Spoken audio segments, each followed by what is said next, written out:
सुधांशु जी, देश की जनता कह रही है कि ऐप्स बैन कर आपने अच्छा किया, लेकिन कई मुद्दों पर मानती है कि चीन के साथ जो गतिरोध बढ़ा उसमें लगभग 30% ऐसे लोग हैं जो ये कहते हैं कि विदेश नीति भारत की इसके लिए जिम्मेदार है। जवाब हमने सही दिया, ये भी ज्यादा फीसदी लोग मान रहे हैं, इससे हम इनकार नहीं कर रहे, लेकिन 30% लोग कह रहे हैं कि विदेश नीति भी जिम्मेदार है इस गतिरोध के लिए। इस पर आपका क्या जवाब होगा सुधांशु? देखिए अंजना जी, आपके सर्वेक्षण में अगर देखें तो वही एक विषय ऐसा आता है जिसमें 30% लोगों को विदेश नीति और 11% लोग आपने बताया जो कह रहे हैं खुफिया तंत्र की नाकामी है। 7% लोग ऐसे भी हैं जो कि ऐप्स को बैन करना गलत मानते हैं। मैं देखिए एक विनम्रता से यथार्थ कहना चाहूंगा, विदेश नीति और खुफिया ये एक ऐसा विषय है जो बहुत विशेषज्ञता का विषय है, जो बहुत एक्सपर्टीज का विषय है, और अक्सर हम लोग में भी जो लोग बहुत पढ़े लिखे लोग हैं उनको भी बहुत ज्यादा खुफिया विषय की जानकारी नहीं होती।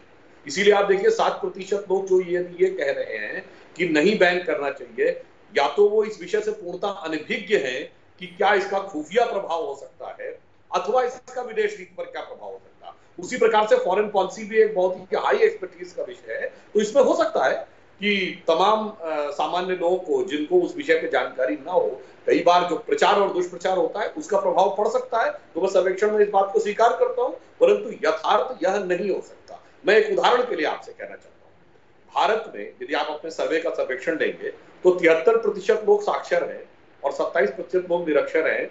ये 2011 के उसके अनुसार, आज मान लीजिए वो 80 से ऊपर हो गया होगा, तो आप स्वाभाविक रूप से समझ सकते हैं कि 20-30-40% लोग तो ऐसे हो सकते हैं जिनको विदेश नीति के बारे में बहुत जानकारी ही ना हो।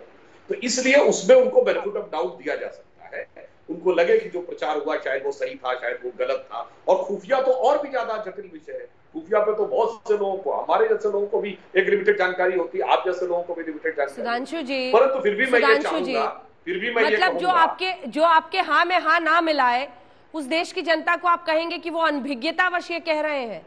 अब जो जनता है वो तो अपनी समझ से ही बातों को समझेगी, उसको स्वीकारना और उसको जो आपके हक में नहीं कह रहा उसको आप कह देंगे कि वो अनभिज्ञ है। नहीं, मैंने तो स्वीकार करते हुए कहा, तो क्या यह सत्य नहीं है कि 27% लोग निरक्षर हैं?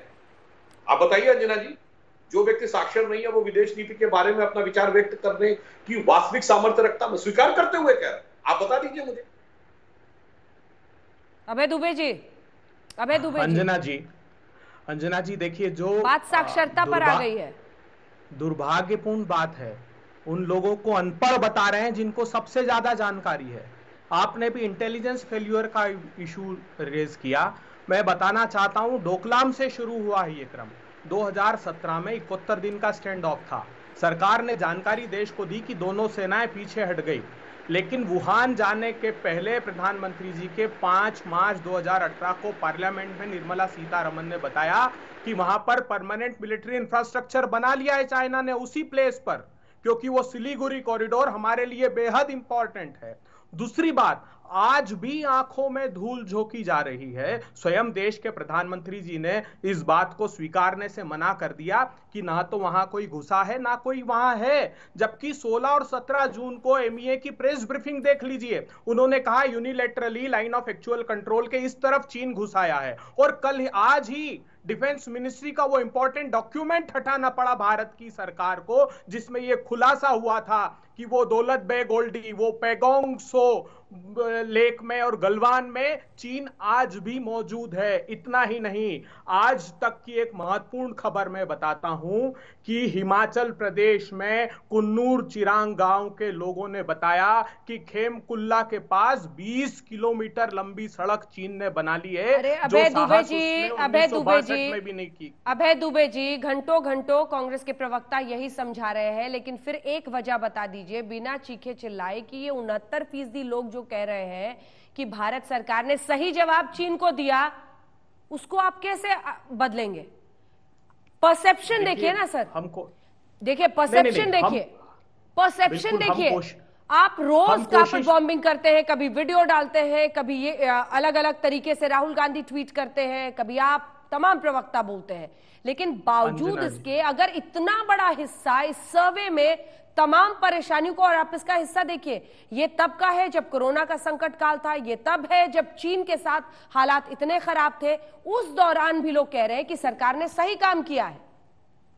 अंजना जी, मैं जनता के विवेक पर कोई सवाल सुधांशु जी की तरह खड़ा नहीं करना चाहता, लेकिन सच बताना चाहता हूं और कोशिश करता हूं कि करोड़ों दर्शक जो आज तक देखते हैं, सबसे बड़े इसकी पहुंच है, उन तक ये बात जाए कि parliamentary standing committee on commerce Gujral साहब की ने यह बताया है कि मोदी सरकार ने आजाद भारत के इतिहास में भारत की अर्थव्यवस्था को चीन के आगे सरेंडर किया। उन्होंने ये तक आरोप लगा दिया कि एंटी डंपिंग लॉ लगभग समाप्त कर दिया। उन्होंने कहा चाइनीज खिलौने, चीन साइकिल पर तो कहा कि एक साल ऐसा था कि 58% अधिक इंपोर्ट कर लिया। उन्होंने विस्तार से अपनी रिपोर्ट लेकिन इस बात की तो सराहना कीजिए, अमेरिका अभी तक इफ बट पे लगा हुआ है और हमने टिकटॉक समेत इतने सारे जो चाइनीज ऐप्स हैं उनको बैन कर दिया। क्या ये फैसला नहीं था सही? 90 से ज्यादा फीसदी लोग कह रहे हैं कि अच्छा फैसला था।